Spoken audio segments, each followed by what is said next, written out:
Good morning. I hope you are well, staying positive and focused on what you can control. My name is Patricia Mota, and I'm currently serving as President and CEO of HACE, the Hispanic Alliance for Career Enhancement, national nonprofit organization whose mission is to positively impact workplaces by cultivating the pipeline of Latinx talent, providing Latinos the insight, access, and development to be successful in their careers. Happy Women's History Month.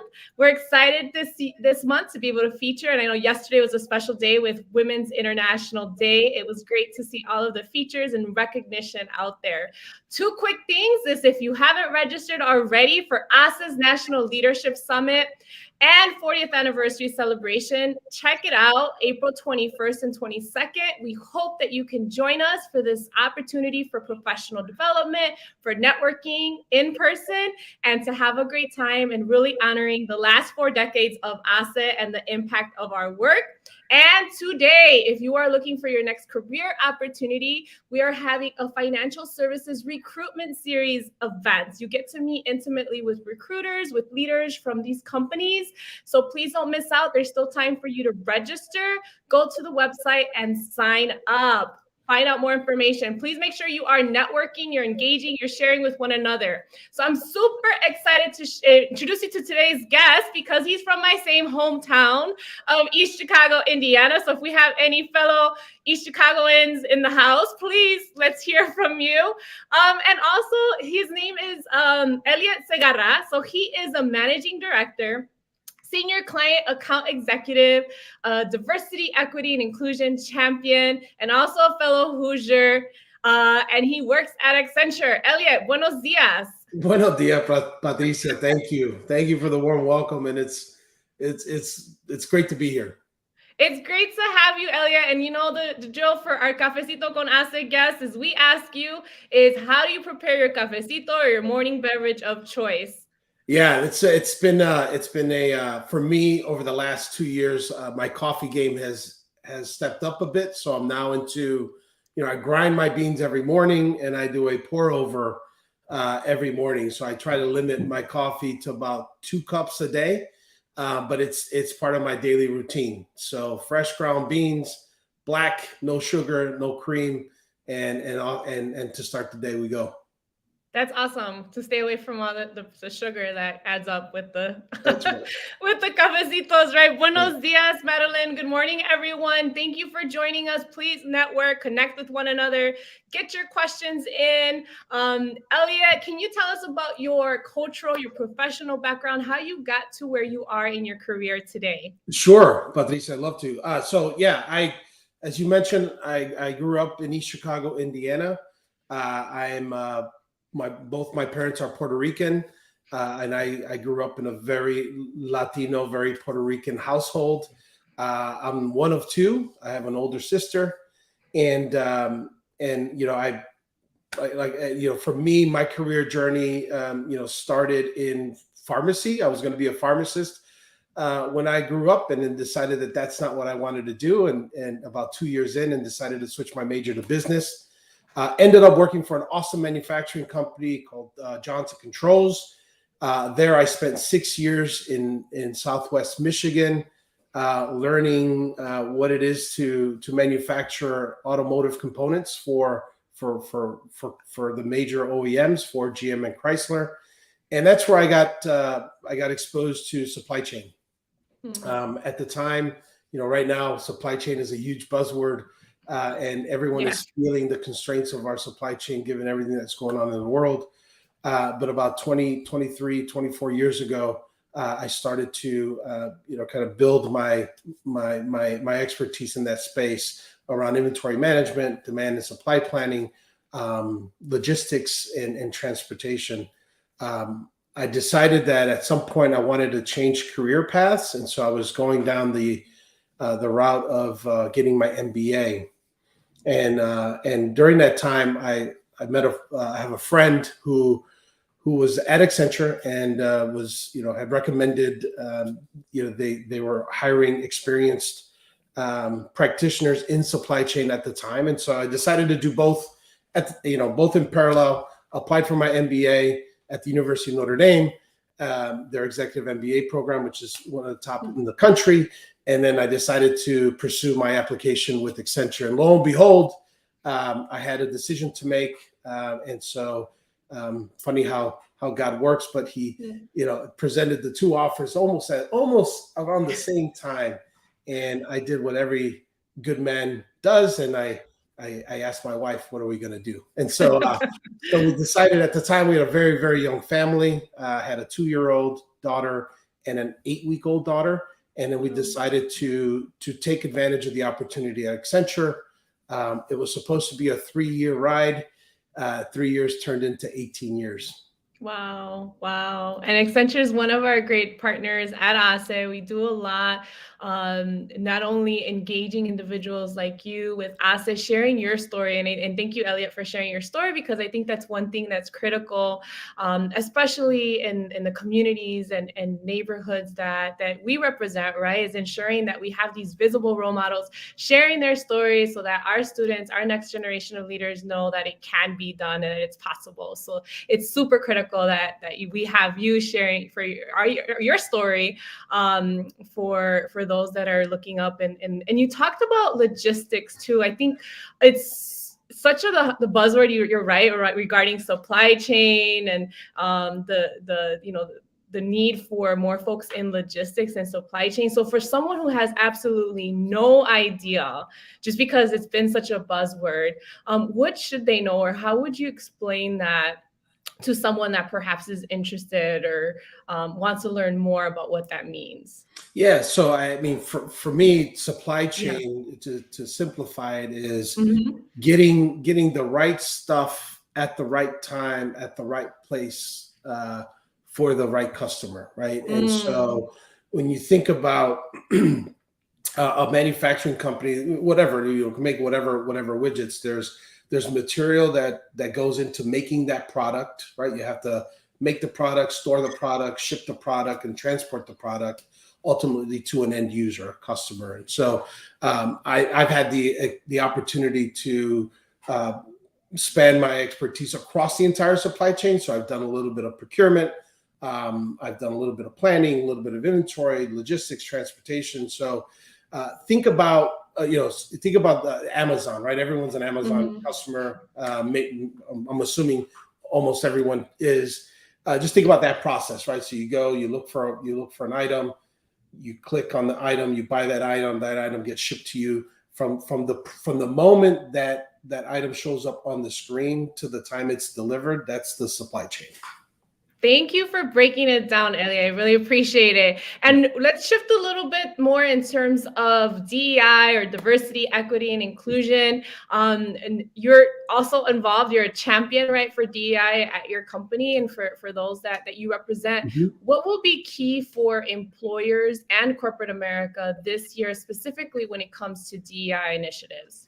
Yeah, this is near and dear to my heart. As soon as I was able to participate in our ERGs at Accenture, I was involved and currently the executive sponsor for our Hispanic American ERG.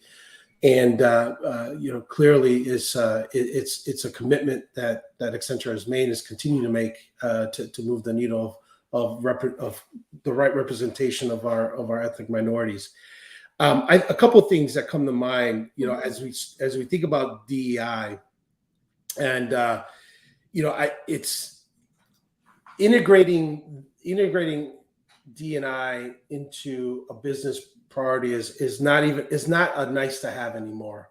It's a must do, and just given the climate of the business climate that we're operating in, and a ton of research that has been done in this space, companies that are diverse are more innovative and are more profitable, and employees are more engaged, period, full stop, right? And so being able to integrating those policies are going to determine who survives and who doesn't. The other piece, we always kind of group D&I together, right? I know it's, it was inclusion, diversity and inclusion. Yeah. Now we include the equity. That grouping, if you look at those and group those and look at those as a group, it can be very daunting and not know where to, you might get stuck in terms of where to start. The important thing is to break those down into those individual terms, understand what those mean for your organization, and put plans in place to address and move the needle in each, right? And measure in the right way to drive the right outcome. Wonderful. One is I'm hearing to define what do those mean for your company, right? I also see belonging, right, as another DI and belonging or DI, but it's critical, right, to really ensure that there's alignment company-wide is what I'm hearing in terms of what does that terminology mean for your organization. And then you said something super critical, which is the metrics piece, right? And that's huge for ASA this year as well, as how are we holding not only ourselves accountable with data, but our partners accountable with data that's saying that what are we tracking, right? Is what's being successful, what's not, what do we need to pivot along the way? And so those tuning in would love to hear if you're currently involved with DI, what are some of the initiatives that you all are working with? We'd love to hear from you and any questions that you have as well. I love there's a comment regarding we bring unique experiences and feedback when we come from all walks of life, right? And that brings that thought leadership piece that Elliott mentioned, that brings that additional innovation piece, that additional revenue back to the company at the end of the day. And so Elliott, in terms of that, what are some of the goals that specifically Accenture has put in place when it comes to DEI for this year? Yeah, we've been very transparent in terms of setting out what our goals are out to the market and the street, right? And so if we think about our inclusion diversity metrics, they span across gender and ethnicity, but I'm going to focus a little bit on Hispanic American, like Latinx, right? We were very vocal last year. Our goals by 2025 is to increase our representation for Hispanic American Latinx from 9.5 to 13%, right? That seemed, that's when you think of numbers, that is over 60% growth of our Hispanic and Latinx population. So it's daunting, right? It's huge. And also we want to double the number of Hispanic American Latinx MDs from 3.5% to 4.7%. So we're very, very transparent in terms of communicating, right? Because if you listen to our CEO Jimmy Etheridge, right, it's no longer it's not about optics, it's about outcome, right? And so we want to make sure that we set out our goals and then again measure our plans and initiatives across that, right? So then what are we doing, right? So when you think about our I&D strategy, a couple of things come to mind. One, it's all about recruiting, right? So Hispanic American Latinx, it's a hot commodity, right? So everyone's looking for that talent, and so the idea is, okay, so we have our standard recruiting approaches, go to campus for entry level and whatnot. But the challenge is, what are the other sources of pipeline for those types of for diverse set of candidates, right? That may not be attending those target schools that we recruit at. And so we've also made a commitment around our apprenticeship program, which is a learn and earn program that was started here in Chicago in 2016, and has grown not only Accenture within the Chicago community, but Aon and McDonald's and a bunch of other local employers in the city to expand that program, partnering with the city colleges of Chicago, and then expanding nationwide. And so we made a commitment, I believe last year, earlier this year, where 20% of our entry level folks will come from the apprenticeship pipeline, right? So that is an investment and a commitment to making sure that we're bringing the best talent wherever that talent is, right? And so we've got the recruiting piece.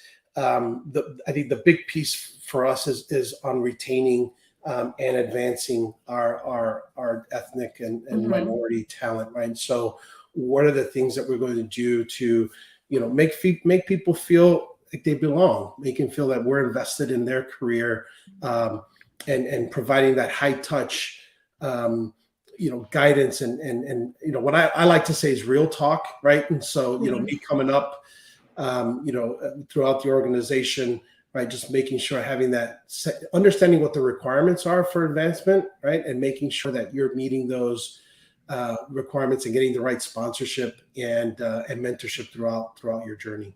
Yeah, that was a holistic approach. There's a lot of moving pieces there that I'll touch on. And I say, Brian, looking to start a Latinx ERG at my organization, what kind of initiatives would you recommend? We undertake in the first year for about 5,000 employees. Excellent question, Brian. Yeah, so Brian, thanks for the question. Our events are structured and basically we'll call them three main areas. One, networking, two is professional development, and three is around community and involving the market. I would say the easiest event type to pull together are networking events, right? So finding people with common interests and just coming together to network, maybe talk on a particular topic. We've evolved from let's get together for Cinco de Mayo for margaritas to now let's have a meaningful conversation around what does it mean to have a sponsor? What does sponsorship look like? Developing your personal brand. And so I would suggest, make sure that you have an executive sponsor, make sure that you have interest in terms of members. And I would start small, but start, kind of quick. And I think networking is always a good place to start with some type of topic for discussion. Yeah, it's about building that community, right? Especially for your first year, and networking is one way to do it. And you could do professional development with the margarita and the tacos, right? You can start that's something that we do with us. A lot of our new partners that are starting ERGs for the first time will do a lunch and learn or professional development series throughout the year, but also just creating awareness around who are Latinos in the U.S. and what are some of the key not only barriers, but the opportunities when you look at the changing demographics across the country in general, right? Just being not only a growing population, but it's an economic imperative that we are recruiting, hiring, retaining, and advancing talent from this community and all diverse communities because it's a business imperative to do so. That's right. And Elliott, you talked about the metrics, the tracking, and I'm super excited to hear that. And I think, the questions that we're having with our partners are around that. It's like, what metrics are you tracking? And then breaking it down in terms of levels too. Like at what levels are these Latinos, and what percentage of those are in senior level roles? And ensuring that there's that advancement strategy internally, right? For talent to not only bring them in the door, but to your point, right, is ensuring that you're continuously engaging them, providing them professional development, and so that they can see the various career pathways or opportunities. And it looks like through your story, Elliott, you're a perfect example of that in terms of how you've been able to do that for yourself at Accenture. And so we've got 1 minute left, believe it or not. Wow. I told you it goes by fast. But I want to thank everyone for joining us. Please continue to chat in the comments section. We'll make sure that if there's anything we didn't get to, either Elliott, we'll send it to Elliott, we can continue to engage that way as well. But Elliott, what are you most hopeful for this year, for the remainder of this year? Yeah, I think, for me, I'm hopeful in different ways of engaging with our community, right? The last 2 years have been very difficult on our community, on our ERGs. Us, as well as everyone probably on here, has experienced some level of screen fatigue. And so looking forward to getting back to face-to-face. Also leveraging, we dabbled a little bit with virtual reality experience. So, using virtual reality to engage our Hispanic and Latinx community is something I'm excited to continue to explore for this year for us. I think I saw that, the metaverse, right? That's right. Right, we have to do a series on that. That's right. I'm super excited about the capability, and it's a whole different way of engaging. Yeah. So that's what I'm excited for. And I'm excited to continue to celebrate the success of our Hispanic and Latinx community. Being International Women's Day yesterday, just as a girl dad, right? I have two young daughters, and seeing you, Patricia, congratulations, see you as a CEO of HACE, and just celebrate the successes, right?